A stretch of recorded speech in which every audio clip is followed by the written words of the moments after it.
আসসালামু আলাইকুম। সোহরাওয়ার্দী উদ্যানে আয়োজিত ইসলামী আন্দোলন বাংলাদেশের সমাবেশে ফয়জুল করিম সাহেব একটা কথা বলেছিলেন যে আপনারা যদি মুনাফিকি না করেন আগামীতে ইসলামের বিজয় কেউ ঠেকাতে পারবে না। কথাটা কিন্তু তাৎপর্যপূর্ণ, একেবারে ফেলে দেবার মতো নয়। তার মানে তিনি বোঝাতে চেয়েছেন মুনাফিক আসলেই আছে।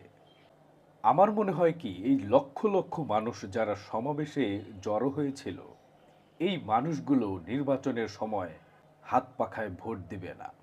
আর এই কথাগুলো আমি ওই লাইভ চলাকালীন সময় সেখানে কমেন্ট করেছিলাম, যদিও সেখানে আমার কমেন্টের কেউ সহমত পোষণ করেননি। অনেকেই হাসি দিয়েছেন আর বলেছেন দূর দূরান্ত থেকে মানুষ এসেছে, তাহলে কি অনর্থকই এসেছে?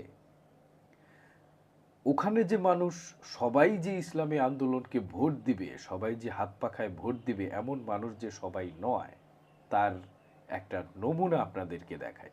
বিগত আওয়ামী লীগ সরকার দেশ অনেক ভালো চালাইছে। আমরা নৌকা মার্কাকে ভোট দিয়েছি। ভবিষ্যতে আল্লাহ যদি হায়াত দেয় আবারও দেবো ইনশাআল্লাহ। কোথায় ভোট দিয়েছেন? কোথায়? নৌকায়? নৌকা মার্কায়। এটা তো ইসলামী আন্দোলনের সমাবেশ, তাই নৌকায় ভোট দিচ্ছেন কেন?